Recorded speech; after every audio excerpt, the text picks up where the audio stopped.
À une quarantaine de kilomètres de Ngambetika, le village Ngoumé se dresse en plein cœur de la forêt. Pour y accéder, il faut s'armer d'une bonne dose de patience et de courage sur une route dont les bourbiers ne se comptent pas. Ce village est pourtant doté d'une forêt communautaire qui devrait normalement impulser son développement. Mais sa gestion quasi familiale tire plutôt la localité vers le bas et amenuise les efforts qui sont faits par les populations. Vous voyez même comment le village est.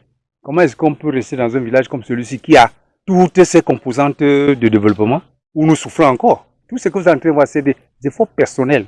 Par exemple, les toitures, vous allez voir en tôle, et d'autres aussi que vous allez voir en Nat.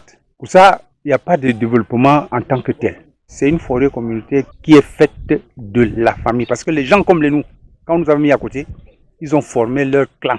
Si quelques réalisations sont à mettre à l'actif de cette forêt, à l'instar de cette école maternelle, encore en chantier, il n'y a que l'accès aux services sociaux de base en général reste un défi majeur. En l'absence d'un centre de santé par exemple, les populations souffrent le martyre pour se soigner. C'est chacun pour soi, Dieu pour tous. Oui, depuis que la forêt communautaire a commencé chez Ngoumé, nous, Bézans, on n'a que bénéficié rien que le puits d'eau. Quand tu tombes malade, tu te bats, s'il n'y a pas aussi assez de moyens, surtout nous le puits, mais nous on entre en forêt chercher un peu des écorces pour utiliser. Or, nous avons vu que la forêt communautaire, c'était quelque chose qu'on a vu ailleurs, qu'on apporte aussi au village. Mais si on apporte au village, c'est un discrédit. C'est tout le monde qui veut faire comme il veut. Et d'une mauvaise façon, on te rancune jusqu'à. Ça veut dire que le père, le président, c'est X, Y, c'est toujours la même famille. Et par conséquent, la gestion profite à la famille plus que à la communauté. Exactement.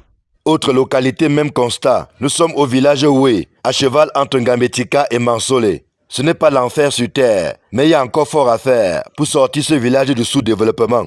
La gestion de la forêt communautaire permet l'entretien périodique de la route principale, laquelle relie Ngambetika à plusieurs villages. Même si malheureusement, les différents ouvrages, et notamment les ponts et ponceaux, sont faits en billes de bois, c'est mieux que rien, dit-on ici. Je sais que Denis ne peut pas toucher quelque chose sans remettre à la population de oui. C'est la route que moi je connais et racler ce village et a eu même pas conçu même les maisons à certaines personnes ici au village.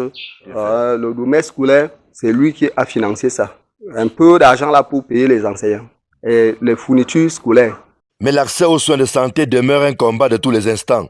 En l'absence d'une structure publique, c'est un fils du village qui se bat autant que faire se peut pour apporter les premiers soins dans une bâtisse de fortune. Vraiment, le volet santé, nous sommes en train de pleurer pour cela. Regardez la distance quittant oui pour aller en Ngambetika avec un malade, ça nous dérange beaucoup. Il n'y a pas au moins un centre de santé ici là que ça peut nous permettre que quelqu'un est malade d'abord pour les premiers soins. Mais c'est compliqué, c'est très compliqué. Nous n'avons pas de véhicule ici. C'est les motos qui transportent les gens ici. Contrairement à Oué, le village Memblin manque de tout. Perdu en pleine forêt, ses habitants dénoncent leur mise à l'écart par rapport à la gestion de la forêt communautaire. Puisque je ne suis pas à l'aise à la forêt communautaire de M. Jean, puisque ça ne va pas. Rien que ce n'est que les menaces. Chaque temps, je suis à la brigade, je suis à la commissariat. On se débat. Aujourd'hui, il n'y a pas l'école. Des accusations battues en brèche par le principal gestionnaire de la forêt communautaire, pour qui le souci a toujours été d'améliorer les conditions de vie des riverains. Nous travaillons dans le cadre réglementaire. Quand il y a des exploitations, les revenus sont directement repartis pour les deux communautés. Les réalisations que vous avez pu constater à Oué sont les réalisations faites à base des revenus destinés au village Oué.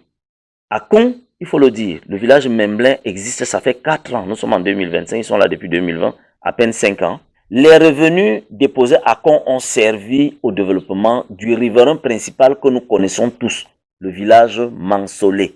Dénonçant leur mise à l'écart, le chef dont la légalité est contestée a saisi le ministre des Forêts en vue du retrait de sa communauté de cette forêt. J'ai la plainte des juges au ministère à Yaoundé. Depuis combien de temps?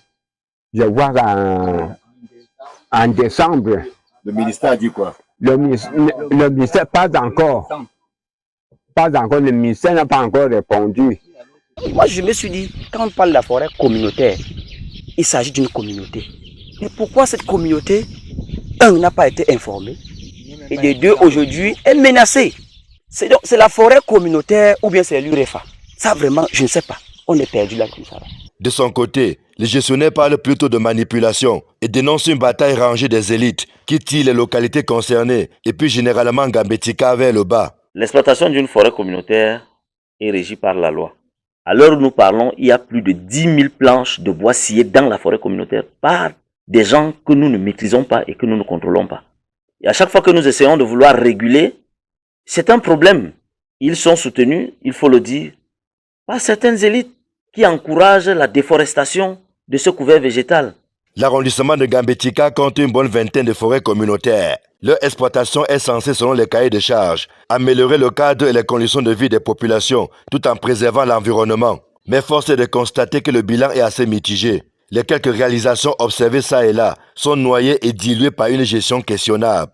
Le bois sort des forêts, laissant derrière lui un spectacle désolant de mauvaises routes et d'absence criante d'infrastructures sociales de base. Ce qui fait de Gambetika l'un des arrondissements parmi les plus enclavés du département du Bas-Mekim.